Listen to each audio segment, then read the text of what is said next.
युवा नीति है वो लाने का निर्णय लिया है और उसके साथ ही युवाओं की नई प्लानिंग भी की जा रही है, तो किस तरह है सारा चीज? देखिए, सबसे पहले तो मैं आज आप सभी लोगों को और समस्त प्रदेशवासियों को जो है अपने उत्तराखंड के 24वें वर्ष को पूर्ण करके 25वें वर्ष की ओर अग्रसर होने की बहुत शुभकामना देती हूँ। अपने रजत जयंती के अवसर पर मैं सबको बधाइयाँ भी देती हूँ और मुझे बहुत गर्व होता है कि हमारा उत्तराखंड अपने इस 24 वर्ष को पूर्ण करने के बाद 25वें वर्ष के प्रवेश में बहुत कुछ ऐतिहासिक उपलब्धियां उत्तराखंड ने प्राप्त करी हैं, जिसको आज माननीय प्रधानमंत्री जी के द्वारा भी और माननीय मुख्यमंत्री जी के द्वारा भी हम सबको संबोधन में हम सब लोगों ने सुना है। निश्चित रूप से आज उत्तराखंड की एक महिला चूल्हे से लेकर लोकसभा तक पहुंच चुकी है। निश्चित रूप से यहाँ का युवा जो है वो सैनिक बनने के साथ साथ में आज स्वरोजगार से लेकर रोजगार की प्राप्ति की ओर बढ़ रहा है। हम एक समृद्ध उत्तराखंड की बात कर रहे हैं तो हमारी कोशिश है कि समावेशी उत्तराखंड जो है वो निर्मित हो।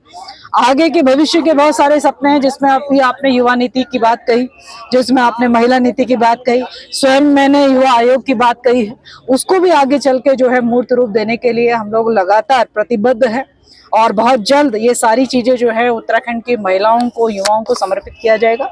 हमारी पूरी ये कोशिश है कि हमारा उत्तराखंड राज्य आंदोलनकारियों ने जिस प्रकार से उत्तराखंडियत हमेशा मौजूद रहे, उस अस्तित्व को बनाए रखते हुए उत्तराखंड को विकास के प्रथम दर्जे में लेकर आने का हम सब ने आज संकल्प लिया है और निश्चित रूप से एक एक उत्तराखंडी से मैंने अपील करी है कि वो अपनी सहभागिता निभाए। 38वें राष्ट्रीय गेम कह रही हूँ कि 38वें राष्ट्रीय खेल की मेजबानी स्वीकार कर ली गई है। 28 जनवरी उसकी तिथि निर्धारित हो गई है।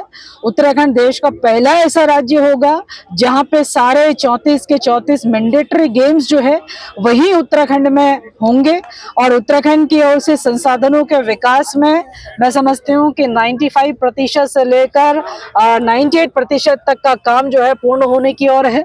मैं मानती हूँ कि हमारे यहाँ पे बहुत बेहतरीन जिस प्रकार से G20 हुआ है, जिस प्रकार से इन्वेस्टर समिट हुआ है, उसी प्रकार से बेहतरीन आयोजन हम करेंगे।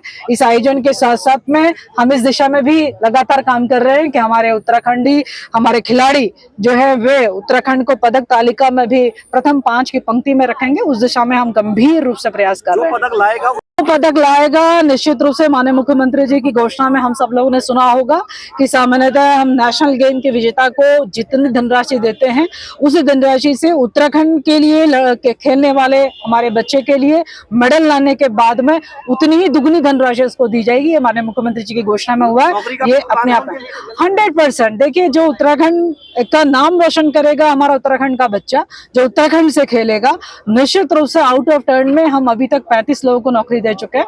आगे भी हमारी नौकरी का प्रस्ताव खुला हुआ है और बस उत्तराखंड से चाहे वो राष्ट्रीय स्तर का चाहे वो अंतर्राष्ट्रीय स्तर का मेडल लेकर आए, निश्चित रूप से उत्तराखंड उनके भविष्य को सुरक्षित करने के लिए प्रतिबद्ध है। पोर्टल भी मैडम राष्ट्रीय खेलों के लिए वॉलंटियर पोर्टल की शुरुआत हम लोग करने जा रहे हैं, जिसका कि माननीय मुख्यमंत्री शाम को 6 बजे परेड ग्राउंड से उसकी शुरुआत करेंगे।